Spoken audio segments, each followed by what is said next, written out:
Assalamualaikum warahmatullahi wabarakatuh. Perkenalkan, nama saya Indriani dari Unit 1. Saya dan teman-teman saya akan menjelaskan tentang hakikat perkembangan.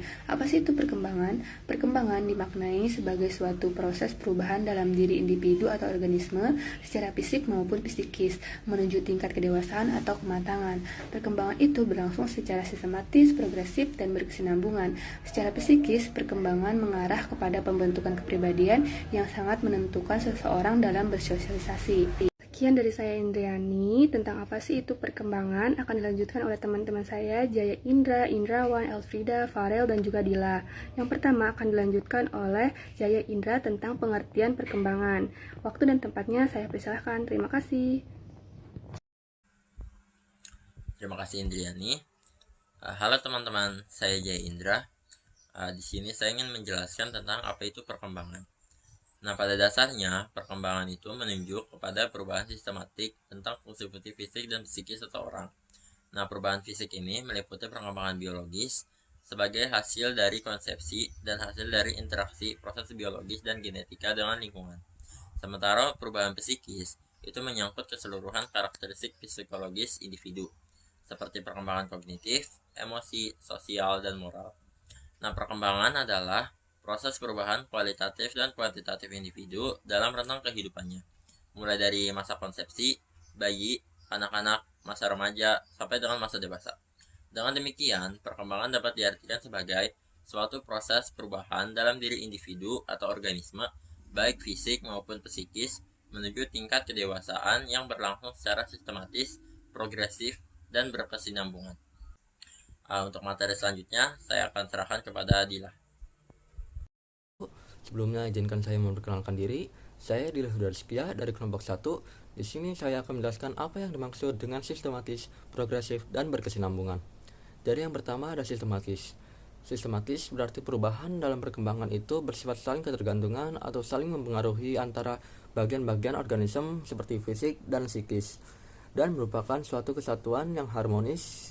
Contoh prinsip ini yaitu seperti kemampuan berjalan kaki seiring dengan matangnya otot-otot kaki, atau berkembangnya minat untuk memperhatikan lawan jenis seiring dengan matangnya hormon seksual. Yang kedua ada progresif. Progresif berarti perubahan yang terjadi bersifat maju, meningkat, mendalam, atau meluas, baik secara kuantitatif atau fisik maupun secara kualitatif atau psikis.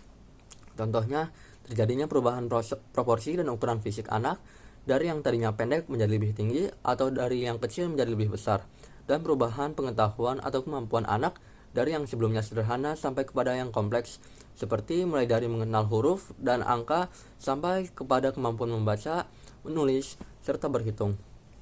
Yang terakhir ada berkesinambungan.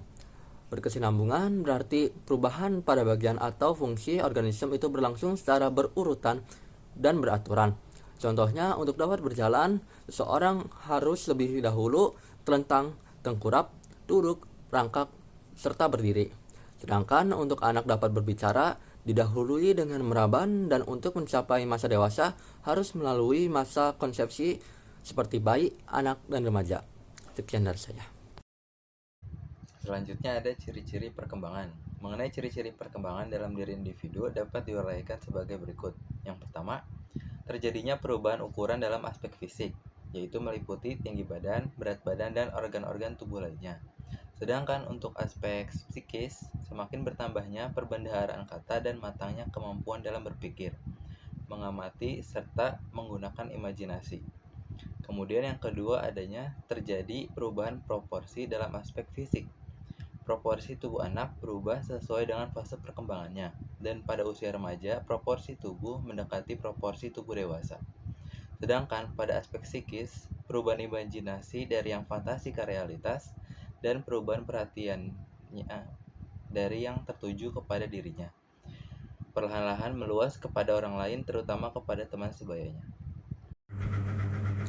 Oke, lanjut ciri-ciri perkembangan. Sekarang poin ketiga itu lenyapnya tanda-tanda lama dalam aspek fisik, seperti lenyapnya kelenjar timus atau kelenjar kanak-kanak yang terletak pada bagian dada, rambut halus, dan gigi susu. Sedangkan pada aspek psikis itu seperti lenyapnya masa mengoceh, bentuk gerak-gerik anak-anak seperti merangkak, dan perilaku impulsif seperti melakukan sesuatu sebelum berpikir. Poin keempat muncullah tanda-tanda baru dalam aspek fisik seperti tumbuhnya atau pergantian gigi dan matangnya organ-organ seksual pada usia remaja, baik primer seperti menstruasi pada wanita dan mimpi basah pada pria, maupun sekunder seperti membesar pinggul atau buah dada pada wanita dan tumbuhnya kumis serta perubahan suara pada pria. Sedangkan pada aspek psikis itu seperti berkembangnya rasa ingin tahu,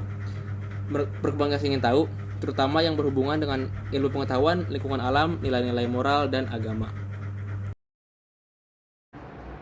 Baik, sebelumnya izinkan saya memperkenalkan diri. Nama saya Elfrida Maula Rahmat dan saya akan membahas tentang prinsip-prinsip perkembangan. Prinsip yang pertama adalah perkembangan merupakan proses yang tidak pernah berhenti sepanjang hidup individu.